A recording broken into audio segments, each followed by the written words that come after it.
یہ تو الٹا کام ہو گیا نا. اس نے ایک اور شور برپا کیا. داتا صاحب کا مزار یہاں نہیں ہے، شاہی قلعے میں ہے. یہ لوگ یہاں ویسے ہی جا رہے ہیں، داتا صاحب کا مزار یہاں نہیں شاہی قلعے میں ہے. آپ کو پتا داتا صاحب کا مزار کہاں ہے؟ تانوں پتا ہے کہ نہیں بھائی؟ پتا ہے. داتا صاحب کا مزار اور اصلی قبر ان دونوں میں بڑا فرق ہے، یاد رکھیے گا. ویسے جو اوپر ہے یہ تشبیہ ہے صرف، اصلی مزار نیچے ہے. اصلی مزار کہاں ہے؟ نیچے جہاں آپ وضو کرتے ہیں نا، وضو نیچے جا کر تہہ خانے میں وضو ہوتا ہے، آگے جا کر پھر داتا حضور رحمۃ اللہ تعالی علیہ کا مزار ہے، اور نیچے پراپر پورا قبرستان ہے. پورا صرف داتا حضور کی قبر نہیں ہے وہاں، وہ انگریز کی بھی ساتھ ہی قبر ہے جس نے اسلام قبول کیا تھا کہ تخت بلقیس کو دیکھنے کے لیے یار وہ آ گیا پاکستان میں کہ میں بھی دیکھوں کہ یہ کرامت کیسے ہوتی ہے. اس نے کوئی تبلیغ کی، لوگوں کو پوچھا کہ کرامت، اس نے کہا بھائی یہ پہلے کی بات ہے، قرآن کی بات ہے، اب اولیاء کے پاس کرامت نہیں ہوتی. کہا اچھا. لاہور آیا، داتا صاحب کے مزار کے سامنے سے گزرنے لگا. اس نے کہا یہ کیا ہے؟ اس نے کہا اوہ یہ تو شرک ہے، شرک کا اڈا، یہاں شرک ہوتی ہے. اس نے کہا اچھا، میں نیا نیا مسلمان ہوں، میں نے شرک دیکھنا ہے، کیا ہے شرک. میں چونکہ مشرک تھا، مجھ سے زیادہ کون جانتا ہے کہ شرک کیا ہے، میں یہاں دیکھوں گا کہ شرک کیا ہے. نیچے اترا، اس نے بڑی نظر دوڑائی کہ کوئی شرک والا کام دیکھے، اس کو کوئی کام نہیں نظر آیا. آگے بڑھا، جب حضور داتا گنج بخش رحمۃ اللہ تعالی علیہ کے مزار کے قریب پہنچا، ایک سادے سے بابا آئے. کہا جی السلام علیکم. وعلیکم السلام، تشریف رکھیں، کیا پینا پسند کریں گے، ٹھنڈا یا گرم؟ کہا جی میں تو گرم پینا پسند کروں گا. آپ نے ایسے پکڑا اور اس کو پکڑا دیا. اس نے برتن دیکھے، چائے دیکھی، بے ہوش ہو کر نیچے گر گیا. اس کے ارد گرد مجمع لگ گیا. ہوش میں آیا، اس نے کہا بابا کدھر ہے؟ کیڑا بابا؟ کوئی بابا نہیں. نا بابا ہے. کہا کوئی بابا نہیں ہے، یہ چائے ہے تمہارے لیے، تم نے منگوائی ہے. کہا نہیں، وہ چائے تو بابا جی نے دی ہے.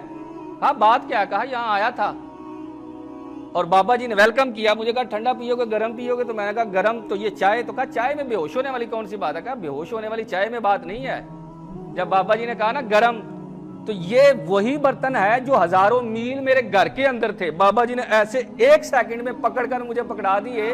اب مجھے سمجھ آئی کہ تخت بلقیس کیسے اللہ کے ولی نے یہاں پہنچایا. اللہ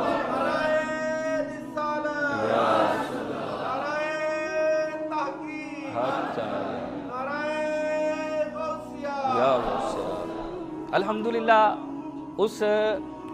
وہ جو انگریز تھے نا، ان کی قبر کی زیارت میں نے اور فرمان بھائی نے کی ہوئی ہے.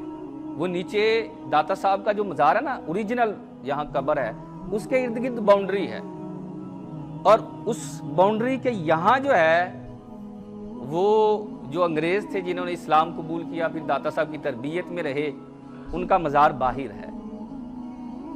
اگر کوئی جانا چاہے تو آج بھی وہاں جا سکتا ہے، اتنی روک ٹوک نہیں ہے.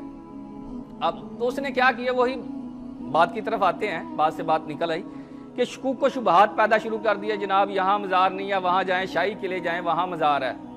جب یہ بات بڑھی نا، تو فیصل آباد کے بہت بڑے عالم دین ہیں مولانا سردار احمد، ان کو کہا جاتا ہے محدث اعظم.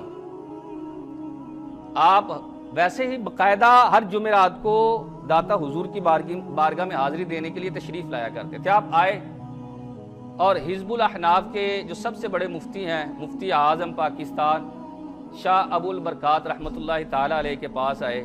کہا شاہ جی مسجد کا سپیکر تے کھولو. پکڑا، مسجد کا سپیکر کھولا اور اعلان کرتے ہوئے فرمانے لگے، او بھائی فتویٰ دینے والے کہ یہاں مزار نہیں وہاں مزار ہے، میں نے اعلان کرنا ہے، تو بھی آ اور میں بھی جاتا ہوں. دونوں داتا صاحب جا کر حاضری دیتے ہیں، سلام عرض کرتے ہیں. میں داتا صاحب کو پکاروں گا، اگر داتا صاحب نے جواب دے دیا تو ٹھیک، اگر جواب نہ دیا تو مزار یہاں نہیں ہے، پھر کہیں اور ہوگا. وہ شاہ صاحب نے انگلی پکڑ کے بٹھا لیا. کہا سردار احمد اتنا بڑا دعویٰ، یہ چھوٹی بات تھوڑی ہے. تو آپ کی آنکھوں میں آنسو آ گئے اور جھکی ہوئی پلکوں کے ساتھ کہنے لگے، شاہ صاحب یہ دعویٰ میں نے خود تھوڑی کیا ہے، مجھے داتا صاحب نے فرمایا تھا کہ سردار احمد میری قبر پر آ کر مجھے آواز دینا، میں تمہیں خود ہی اس کا جواب دے دوں گا۔ شکوک و شبہات آج بھی لوگ پیدا کرتے، داتا صاحب جا کے کی کرنا۔ یہ اللہ کے ولی ہیں، اللہ نے انہیں نوازا ہے، اور ان کی برکت سے پھر اللہ جو ہے وہ دوسرے لوگوں کو نوازتا ہے۔